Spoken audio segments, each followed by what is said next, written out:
নমস্কার।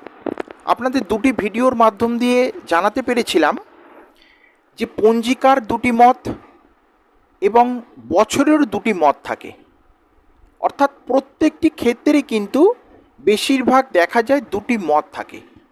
ঠিক উদাহরণস্বরূপ যদি আপনাদেরকে বলি, আমরা যখন কারোর জন্মছকও করি সেই জন্মছকেও কিন্তু দুটি মত, অর্থাৎ রাশি যেটা বলছি, রাশি সূর্য রাশি থাকে এবং চন্দ্র রাশি থাকে।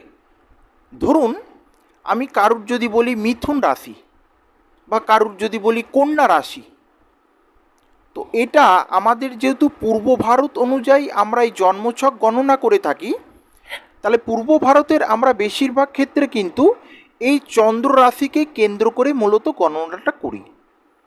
দেখবেন আমরা অনেক সময় পেপার বা অন্যান্য কিছু বই থেকে আমরা এই রাশিফলগুলো বার করবার চেষ্টা করি, যে সপ্তাহে মাসিক যে রাশিফলগুলো বেরোয়, মূলত কিন্তু এইখানে একটু বিষয় থাকছে যে এই যে রাশিফলগুলো এগুলো কিন্তু চন্দ্র রাশির উপর কিন্তু গণনাটা করে না, সূর্য রাশির উপর গণনাটা করে।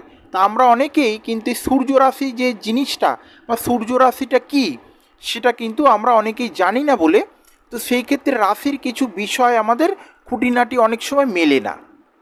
তো যাই হোক, আজকের যে মূলত আলোচ্য বিষয় হবে, যেটি আপনাদেরকে বলেছিলাম যে প্রথম খণ্ড, দ্বিতীয় খণ্ড এবং তৃতীয় খণ্ড যোগ করেই এই মলমাসের যে বিষয়টি, এটি একটি সুন্দর আলোচনা আপনাদের সামনে উপস্থাপন করব। মলমাসটা অ্যাকচুয়াল কী, একটুখানি পেছন দিকে আবার যাই। আপনাদেরকে জানিয়েছিলাম যে সৌরবৎসর 365 দিন এক বছর হয়, আবার চন্দ্রবৎসর হচ্ছে 354 দিন। তাহলে মিডিলে গ্যাপ থাকছে কি 11 দিন করে। ঠিক প্রত্যেক 3 বছর অন্তর অন্তর এই 11 × 3 যদি করি 33 দিন। পার্টিকুলার 3 বছর ওটা হয় না, মাসটা যদি অ্যাকুরেট বলি 32 মাস 16 দিন অন্তর অন্তর একটি অতিরিক্ত মাসকে এই মলমাস বলছে। এই মলমাসের অপর নাম কি? অধিক মাস, পুরুষোত্তম মাস, বা অনেকে এখানে মরা মাস বলে। অর্থাৎ ত্রয়োদশ মানে 13তম মাসকে বলা হচ্ছে মলমাস। তো এই মলমাস শব্দের অর্থটা কি না, মল শব্দের অর্থ কিন্তু অশুভ নয়। আমরা যেটা বলে থাকি এটা অশুভ মাস, পার্টিকুলার সেরকমভাবে অশুভ বলা হচ্ছে না। এখানে মল শব্দের অর্থ মানে হচ্ছে নিষেধ বা বারণ। শাস্ত্রীয় মতে বা শাস্ত্রীয় নির্দেশ অনুযায়ী কিছু বারণ থাকছে। তাহলে মলমাসের মানেটা কি দাঁড়ালো না, বারণ বা নিষেধাজ্ঞা। কি নিষেধাজ্ঞা না, মাঙ্গলিক কিছু ক্রিয়াকর্ম নিষেধাজ্ঞা করা হচ্ছে। মাঙ্গলিক ক্রিয়াকর্ম কি না, বিবাহ করতে মানা করছে, উপনয়ন বা পৈতে যাকে আমরা বলি এক কথায়, উপনয়ন বা পৈতে দিতে বারণ করছে, অন্নপ্রাশন, গৃহপ্রবেশের মতন যে শুভ অনুষ্ঠান এই মলমাসে করা যায় না। নতুন করে আমরা কিছু প্রতিষ্ঠা করব সেটা করা যায় না। নিত্য পুজো হচ্ছে সেরকম হবে। এই নিত্য পুজোর সাথে যদি আপনার পূর্ণিমার পুজো হয় অবশ্যই হবে। নিত্য পুজোর সাথে যেরকম প্রত্যেক মাসের অমাবস্যার পুজো হয়, হোমযজ্ঞ হয়, সবই হবে।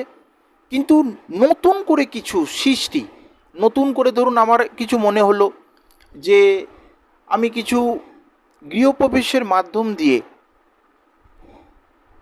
একটি ঘর, যেরকম আমরা গৃহপ্রবেশ কেন করি, যে আমি নতুন ঘর করেছি, হয়তো নিচের ঘর হয়তো করা আছে বড়োভাবে, আমি গৃহপ্রবেশ করেছি, আমি উপরে ছাদ করেছি, একটা সত্যনারায়ণ পুজো দিয়ে আমি সংক্ষিপ্ত একটা গৃহপ্রবেশ করব।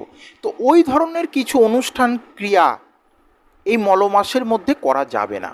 এবার সংক্ষিপ্তভাবে যদি বলি যে মলমাসের হিসেবটা কি হচ্ছে, এখানে বলছে শাস্ত্রীয় মতে যে ঋতুচক্রের সঙ্গে পঞ্জিকার সামঞ্জস্য বজায় রাখতে অতিরিক্ত একটি চন্দ্রমাস যুক্ত হয়। যে চন্দ্রমাসে কোনো সূর্যের সংক্রান্তি থাকে না তাকে মলমাস বলছে। আবার আপনারা দেখবেন এই জ্যৈষ্ঠ মাসে 2026 সালে যে জ্যৈষ্ঠ মাসে মলমাস হচ্ছে, এই মলমাসের একটা নিয়মটা কি না, একই মাসের মধ্যে দুটো দেখবেন অমাবস্যা হয়। আপনারা মিলিয়ে দেখে নেবেন যাদের যাদের বাড়িতে পঞ্জিকা আছে, একই জ্যৈষ্ঠ মাসের মধ্যে দেখবেন দুটো অমাবস্যা হয়। এটা তো হয় না, ওই কারণের জন্যই এটা হচ্ছে। এবং যে চন্দ্রমাসে সূর্য এক রাশি থেকে অন্য রাশিতে গমন করে না, তাকে কিন্তু মলমাস বলছে। তাই নমস্কার প্রিয় দর্শক বন্ধুরা, আপনাদের বিনীত অনুরোধ করব যে যারা এখনও পর্যন্ত এই চ্যানেলটিকে সাবস্ক্রাইব করেননি, চ্যানেলটিকে সাবস্ক্রাইব করে পাশে থাকুন। আপনাদের সকলকে কথা দিচ্ছি, ব্যতিক্রম ধরনের অনুষ্ঠান করার চেষ্টা করব। ওই কারুর দেখে শুনে খাতায় লিখে নিয়ে যে অনুষ্ঠান, সেটি আমি কোনো দিনই করিনি আর ভবিষ্যতেও করব না। ব্যতিক্রম ধরনের আপনাদেরকে কিছু হিন্দু সনাতন ধর্মের অতীব সংক্ষিপ্তভাবে শাস্ত্রীয় মতে কী জিনিস হয় পুঙ্খানুপুঙ্খ আপনাদেরকে আপ্রাণ চেষ্টা করব জানানো। তাই চ্যানেলটিকে লাইক করবেন এবং চ্যানেলটিকে সাবস্ক্রাইব করে চ্যানেলের পাশে থাকবেন। নমস্কার।